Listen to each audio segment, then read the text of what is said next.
Hi, it's Zubble975 and welcome to Elite Dangerous and Legacy version on Xbox. And yeah, there was Nipsy turning her nose up at the garlic man. This is where we come all the way back to the start. So now I've done all the Underdark, been to the Forge, done all the Underdark and unlocked everything. I'm now back at the Hags, and we finally meet up with the Gur, who we're going to give Astarion to, because we don't like Astarion. You know, I'm not particularly keen on getting my neck bitten. I want nothing to do with the vampire. So I'm going to hand him over and see what effect that has on the storyline, because I've never done that. Normally I use Astarion as a Gloomstalker Ranger and have him as an essential part of my party, dealing masses of damage as a Gloomstalker Ranger. This playthrough I'm not going to do that and cheese that with the Stealth Archer. If you don't know, Stealth Archers are completely broken in Baldur's Gate 3 and are very, very suitably powerful, especially with the Titan String Bow and the Giant Strength Club. You can just disengage with your Thieves' ability to move out of combat, and then use your Gloomstalker attacks to get 3 attacks in the first turn, one of which will have sneak attack, one of which will have the Gloomstalker extra damage on it, and all of them will have the Titan String Bow damage. That's incredibly effective, and you're basically getting 3 shots a turn. You can also do it another way and have like the hand crossbows and have multiple attacks with both crossbows by utilizing the having an extra bonus action ability. However, you know, whichever way you do it, Stealth Archers are just brutal. A combination of Ranger and Rogue in archery is just nasty. But no, so I'm planning to turn Astarion over straight away to the Gur. I've got to say, I thought I'd get some more interesting conversation choices out of it, but I didn't really. You know, because I literally go straight there and hand him over without getting to know him at all. I thought it would, like, you know, give me some different dialogue, but it didn't. So, a bit disappointed with that, but we'll see what difference it makes come Act 2, come Act 3. I'm expecting it's going to make a big difference to his side quest and, you know, meeting his former master and stuff like that, but we'll have to see how that plays out. Yeah. As the Hag, this level the Hag is way less challenging, so after turning Astarion over we will turn attention to the Hag. I have the fights leading up to the Hag I have put on slightly higher speed just to get through this, because it's quite a long episode. I didn't want to break up the Hag fight into separate episodes, so I've done it all as one. The key thing for fighting the Hag is to have basically people who hit really hard, and then have someone who could do multiple attacks such as magic missile or double crossbows or something like that to eliminate the distractions that she spawns out, the extra versions of her. Also, Radiating Orb is really good because I've already got the armor from the Underdark, and that debuffs enemies really well. That's really useful. If you want to cheese this, you arcane lock that portal before she can go through it, and you can cheese this area, but I'm not that interested in cheesing. I prefer to fight normally. As to these guys with the masks, I always do this with Karlach, immediately jump up and take the center ground, because it means that she can more easily engage the enemy. It makes a huge difference. I also remembered this time to toggle non-lethal, because I have no desire to kill these poor innocents. They are under the Hag's control after all, and I'm playing as a good guy this time. Yeah, this playthrough I'm playing is good. That doesn't mean I can still do some damage with weaponry.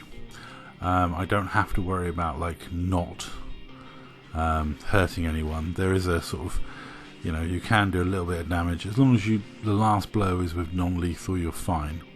So as you see, but doing this means Karlach gets into the thick of it, and this guy can be annoying if you let him. So it's a good idea to get into him as quick as possible. I was very unlucky not to take him out straight away there.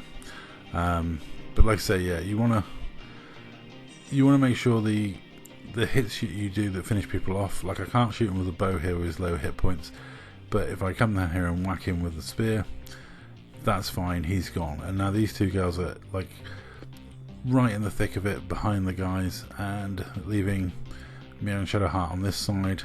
So it really does help. That jumping over the middle bit, I think, is almost essential to winning this. And like just being able to put radiating orbs on that guy and doing damage. Now I know, must make sure that the last blow I do isn't radiating orbs, it isn't radiant damage, it has to be weapon damage to knock him out.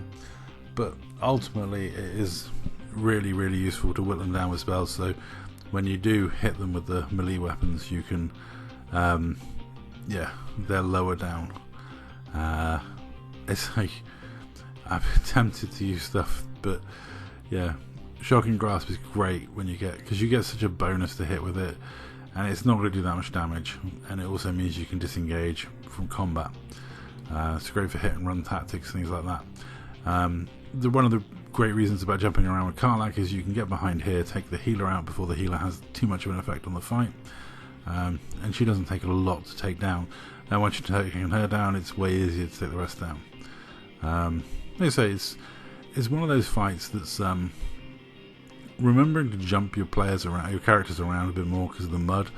It really does help the situation, and being able to deal the damage to take these guys out quickly really does help in this circumstance.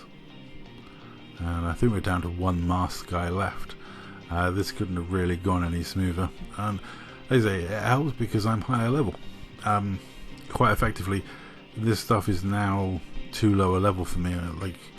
The game doesn't automatically adjust. If you do stuff out of sequence, you do stuff out of sequence. So I am decently powerful for these bits, which is great. Obviously you saw the downside of this method of this route round Act 1. Obviously you're way lower level for the subterranean bits, which can become quite difficult, but then let's say there's nothing better than smacking through this bit like this. I mean, yeah, that's way easier. Then we come to the Hag's Lair. It is what it is. You've got to make sure you have Create Water. That's a must-have spell because you can put the flames out on Marina, and also if you make stuff wet, you know which one's which super helps later on. But yeah, ideally you want to just soak the hag, and that helps for the rest of this fight. It really does. One of the things to keep an eye on is how many turns that she's damped for, because later on when she turns into Marina, that will really help distinguish her from Marina, because you'll make Marina wet the round after you've made the hag wet.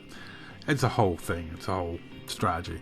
Also the eye from Volo really helps in this fight, but I haven't done that bit yet. If you do it the normal way around, that kind of helps out.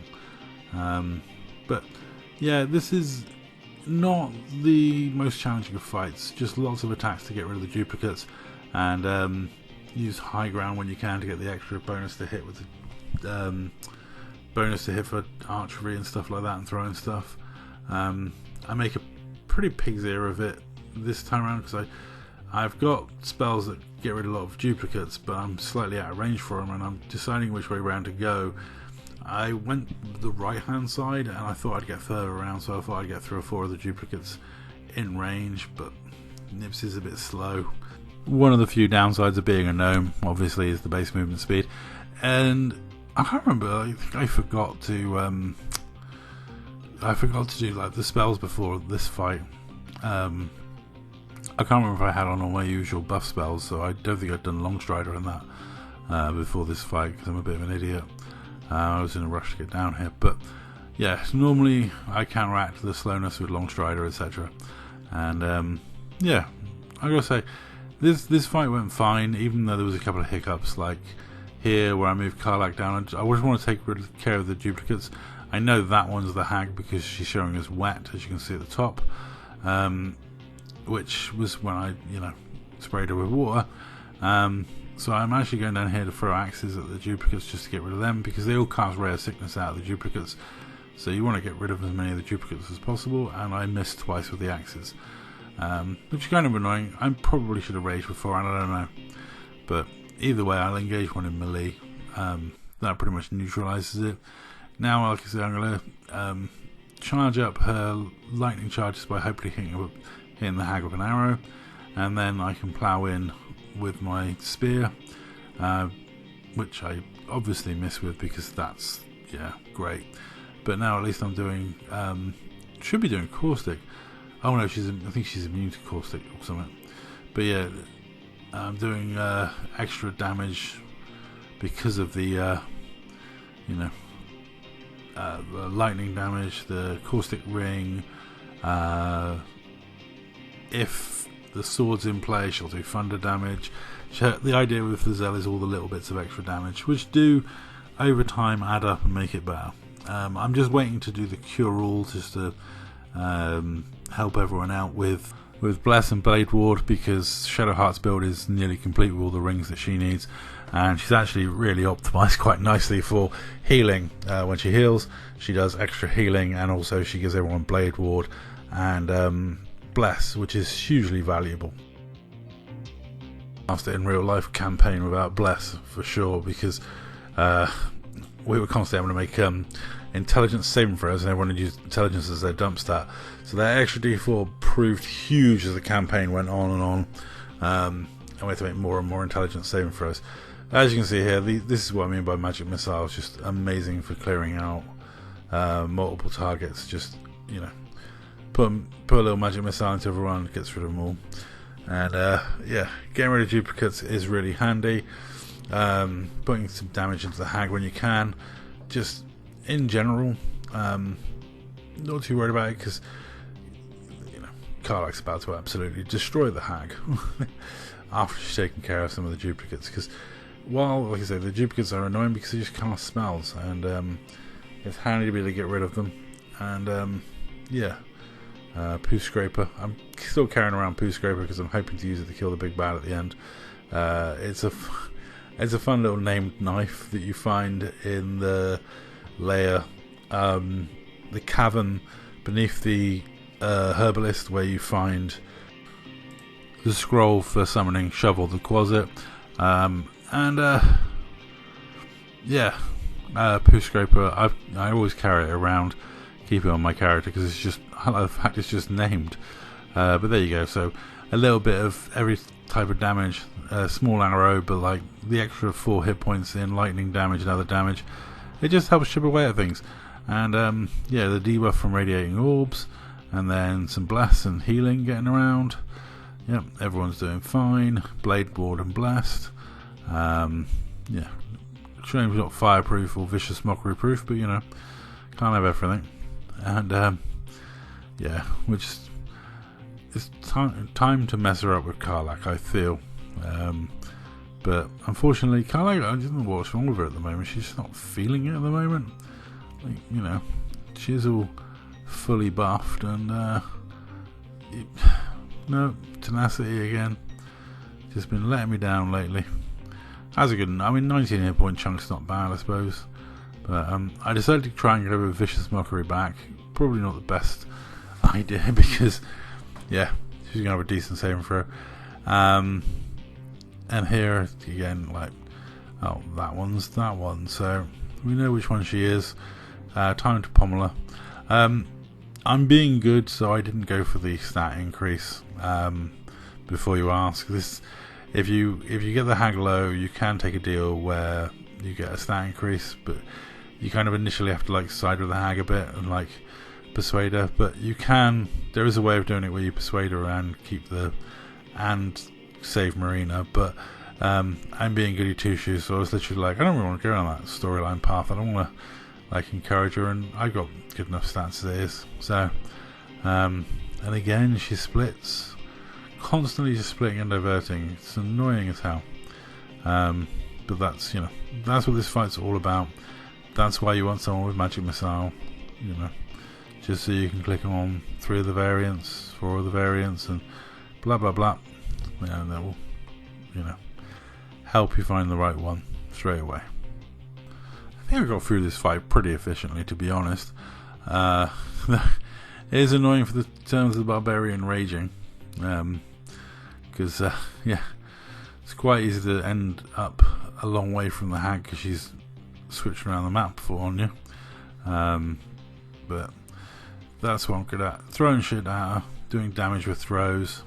I've still got the axe that does extra damage to stuff on fire. I've still got the spear that does extra damage to things with extra eyes. You know, just a collection of stuff to chuck around until... I mean, I have got a spear pike returning, but I'm not planning to use that on Karlach. I think I prefer just like having random items to throw at things because it's kind of funnier.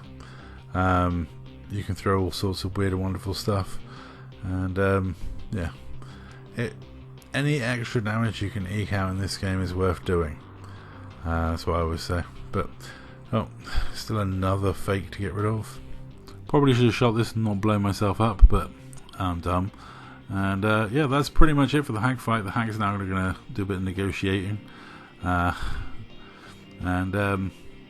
actually no, the hag's not. The hag actually gets taken out. I didn't even give her a chance to talk. Probably should have done, because I could have got the stat increase without making a deal with Marina, but you know, it is what it is. Took her out, and very efficiently, no bother. But like I say, it's weird doing it this way round, but you are on a level for these bits, so it makes these bits a lot easier. You'll certainly see that when it comes to Goblin Fortress. I will absolutely and utterly destroy the Goblin Fortress because I'm way high level for it. But it is quite funny watching the Barbarian go nuts. I did decide to resurrect Marina's husband just because I like the conversation dialogue options you get in Act 3 when she's there with her husband as part of the anti-hag league. I think that's a really fun part of the campaign. The whole hag side of the campaign is real fun. Whichever way around you choose doing it, the hag is just a fun character to interact with and have a bit of fun with. And I love bringing back the zombie husband. These storyline bits are just great fun little moments that really do encapsulate what D&D is like. Especially dealing with hags. Twisted little moments like this are just great fun. And yeah, it's fun little side characters and fun little weird bits are what make this game so good. All the little touches that they put in are great. Like coming back the day afterwards and saving some of the guys from the hag spell. It is quite good. It is quite fun, and yeah, I enjoyed the hag layer. It's a fun part of the campaign and real fun to do.